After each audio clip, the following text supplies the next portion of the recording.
Thank you, ladies and gentlemen. It's the magic hour. We have a quorum here, and we will begin this session of Health Subcommittee for the House. Madam Clerk, will you please call the roll? Representative Boyd. Here. Representative Byrd. Here. Representative Freeman. Representative Hall. Here. Representative Jernigan. Representative Kumar. Here. Representative Marsh. Here. Representative Ramsey. Here. Representative Sherrill. Here. Representative Smith. Representative Terry. Chairman, you have a quorum.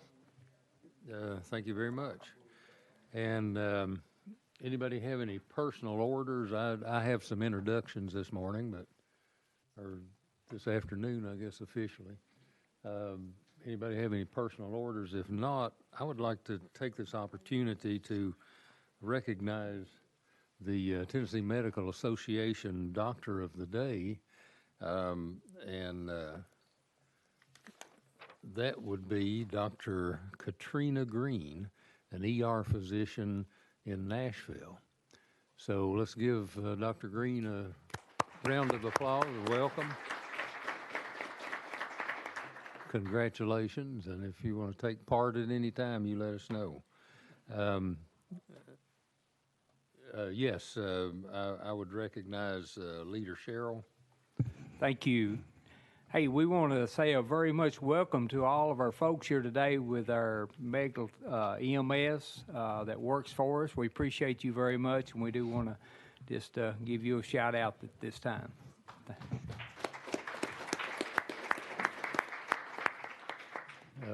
Further personal orders? If not, I will take an opportunity with a request of Chairman Gary Hicks.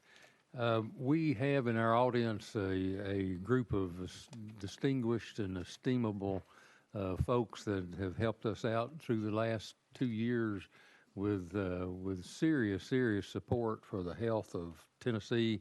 They are represented by the Tennessee Ambulance Service Association, and so if you'd all rise and let us recognize you today.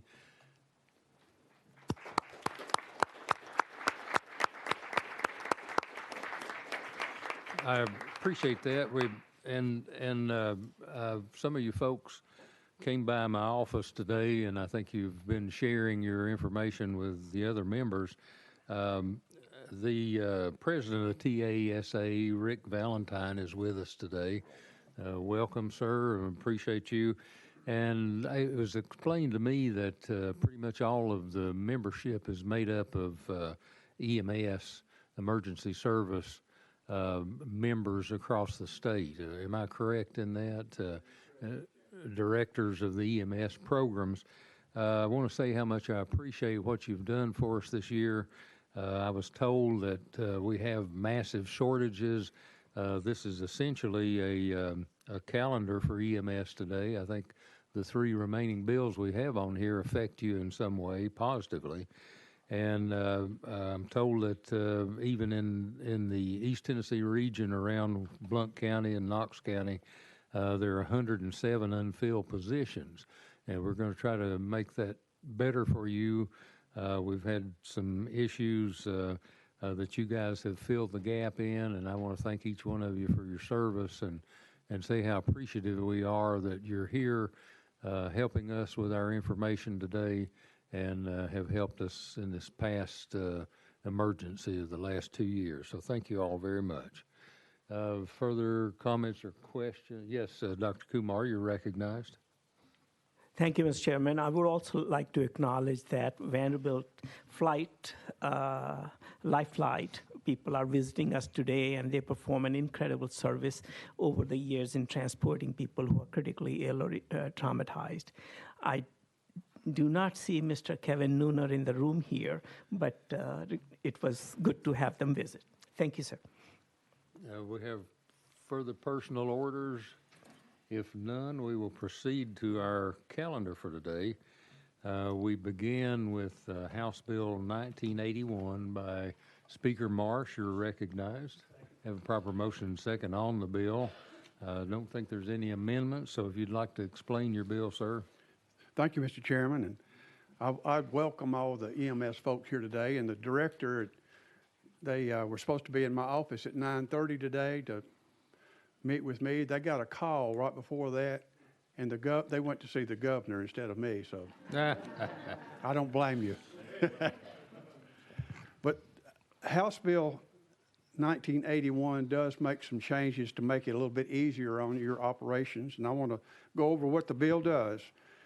It codifies the use of ambulance operators and clarifies that a for-hire endorsement is not needed to operate an ambulance, as has been allowed by the emergency rule and executive order during the COVID-19 pandemic. The Tennessee Ambulance Service Association has worked with the Emergency Medical Service Board and the Department of Safety to remove this unnecessary endorsement. Ambulance services have been consistent workforce shortage before the pandemic, and that shortage has been exacerbated by the pandemic. This legislation will codify the use of non-licensed and entry-level personnel to operate an ambulance. These non-licensed and entry-level operators will have no medical contact with patients above their scope. They will be accompanied by licensed personnel with appropriate medical training, and they will be required to enter further training within 12 months. This bill creates two new categories of personnel. EMS-A, this category of personnel is unlicensed. An EMS-A or EMS apprentice is a position intended to offer a gateway position for new recruits to work for the ambulance service without working toward a license.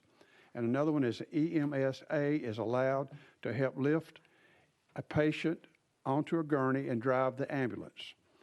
Another one is EMR. This category of personnel is licensed at a level below EMT.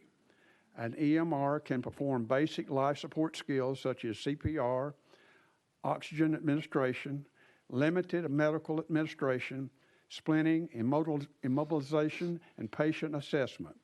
Upon employment as an EMS-A or EMR or licensure as an EMR, the employee has 12 months to enter into a higher level of training. With that, Mr. Chairman, I'll answer any questions. Okay, thank you, Mr. Speaker. And my understanding is that this is an extension, like so many of the bills that we have this year, from executive orders that are going to exist until May, which expanded the ability of drivers and the age limits. So I think all this does is really make permanent those issues. That's correct. Executive order issues. You're recognized, Chair Lady Smith. Thank you, Chairman Ramsey, and thank you so much for this bill, Leader. The one question I have is, I know in our Tennessee Code annotated currently, if you become an EMT, there are a certain number of classes that are can be taught in a county EMS program. Others are taught in TBR.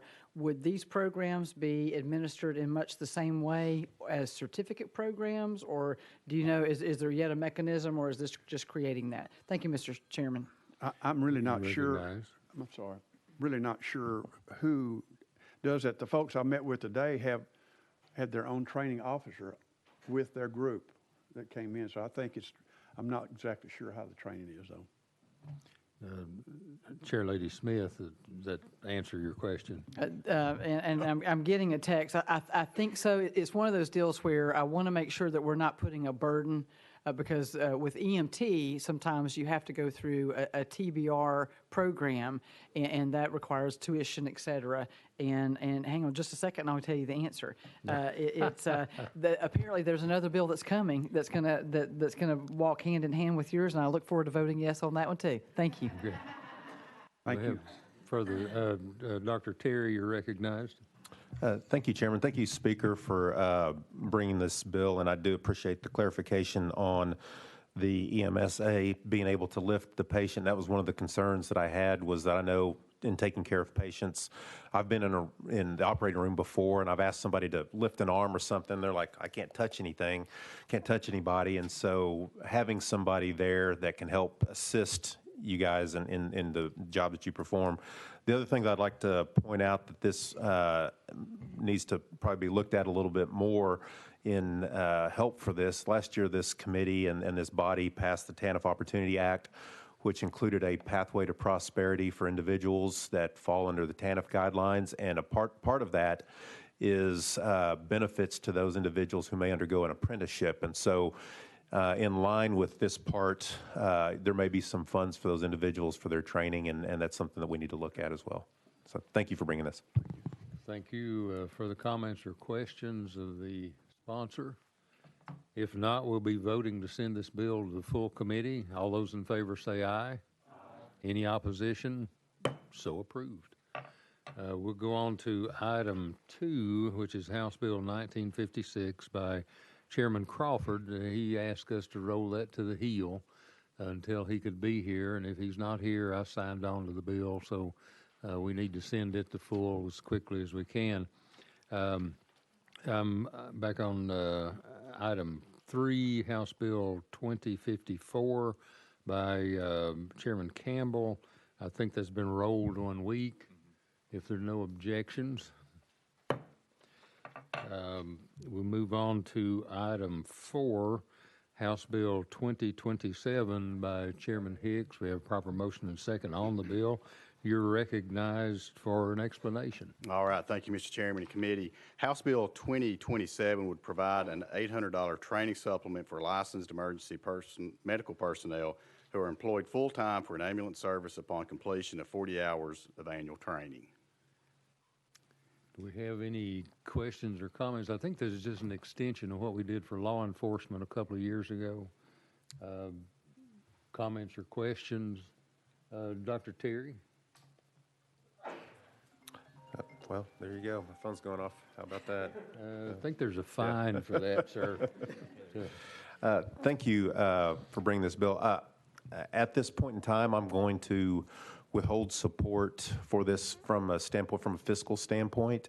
We have our budget's going to be an additional $10 billion, which this bill's obviously, or should probably end up behind the budget. And so that's going to be part of the discussions on what we do support and what we don't support. One of my concerns that I have is, that budget increase, there's not a tax cut on there.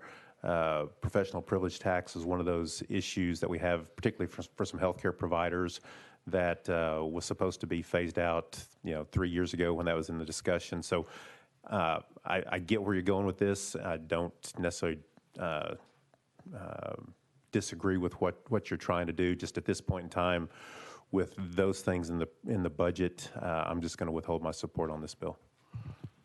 And Chairman Hicks, I would recommend, if you know anybody that's influential in the budget committee, that that maybe, because a lot of people are upset after the state of the state by the increase in the budget, but I'm certainly for your bill, no question. Do we have any other comment? Dr. Kumar, you're recognized.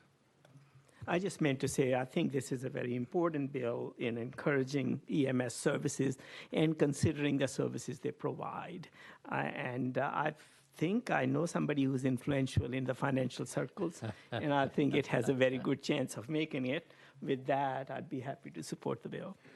Further comments or questions or references to our illustrious chairman of finance? Yes, you're recognized. Thank you, Mr. Chairman. And to Chairman Terry, I guess I would say this, and I totally understand where you're coming from, and I do not disagree at all. One thing I would ask you, though, as we go through this, to let's just look at the merits of this bill and just ask yourself, are you for this particular merits of the bill? And I promise you, those discussions, just like you mentioned about those tax cuts and about the spending that we've seen in this budget, I can assure you those conversations are going to happen. But I would ask members, as well as Mr. Chairman there, just to consider the merits that we're looking at. Just, the $800 training supplement is already given to police and firefighters. Volunteer firefighters, they actually receive $600. The previous folks that I just mentioned actually receive $800. And so really all we're trying to do with this is just level the playing field. And so I would ask again, just look at the merits, and we will certainly focus on the financial impact as soon as I get it to the finance committees. But thank you for your comments. I concur. And further comments or questions? And Chairman, you just broke Rule 86C, no begging. But I am really good at it. but I don't think you're going to have to beg with this crowd. Further comments or questions? If none, we will be voting to send this to full committee. All those in favor say aye. Aye. Any opposition? So approved. Thank you, committee. Thank you, sir. And we're back to the rolled item, House Bill 1956 by Chairman Crawford. You're recognized. Have a proper motion and second on the bill. You can explain the bill Thank you, for us. Mr. Chairman. Good afternoon, committee. This is House Bill 1956, which is dealing with the EMT training centers. This started back in 2018, where we passed the very first bill that allowed this to happen, and we did it as a pilot program in my area, and it's made a huge difference. But it's not completed. We've still got the problem of we got ambulances and ambulance services that can't provide services to our constituents simply because they don't have the people trained to do that. What this bill does is it's going to increase what we did last year. Last year we allowed 15 different programs. This year we want to move that up to 30. So we'd have 30 classes in a year's time. We're moving it up from 10 students a class to 20 students a class. And also, it would allow them to teach, instead of 2 classes a year, it would allow them to teach 3 classes a year. That's what this bill does. We're trying to increase it so we can get more trained personnel out, in our communities to make sure that we're providing the necessary steps to provide our citizens with good quality health care. So at this time, I'll be glad to answer any questions if there is any. Questions or comments to the sponsor? Dr. Terry, you're recognized. Thank you, and appreciate you bringing this bill, and I just want to give you a shout out on this. This is something that you've worked hard for, and in the past, I think you've actually had to, you contracted this to begin with to get something, and then people have looked at it and see how valuable it is, and now we're trying to expand it a little bit further. And so with your perseverance, I think, with the body of the committee will hopefully be moving this forward. But again, I just want to commend you for the efforts that you've put forth on this. Thank you, Mr. Chairman, for those nice words. Chair Lady Smith, you're recognized. Number one, thank you, Chairman. You and I have been working on this from the very beginning because of shortages with EMTs. One question just for the public to understand.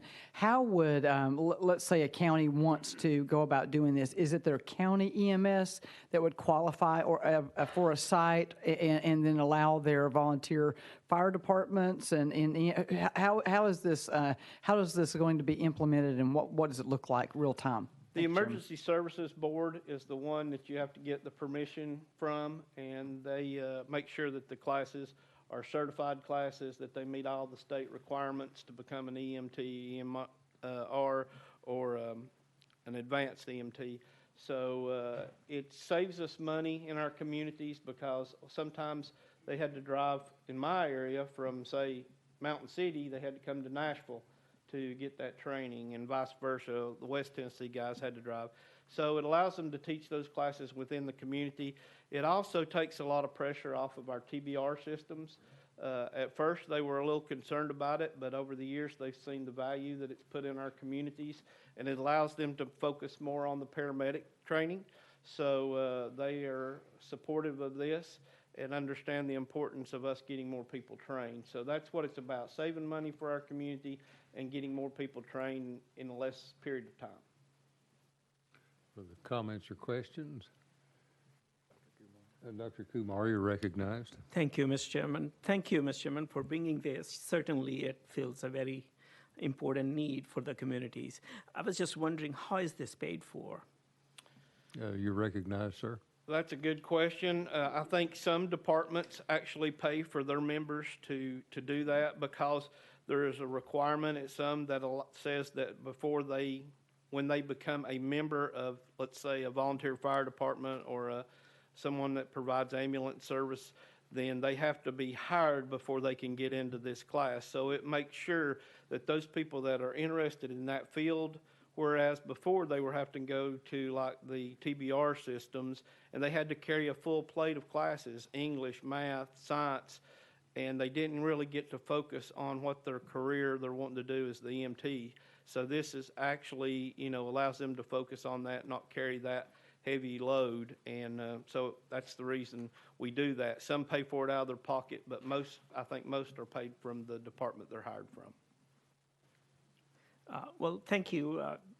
That's a great program. It does not cost the state anything, and it adds to the services in the community. Thank you. Thank you, Mr. Chairman.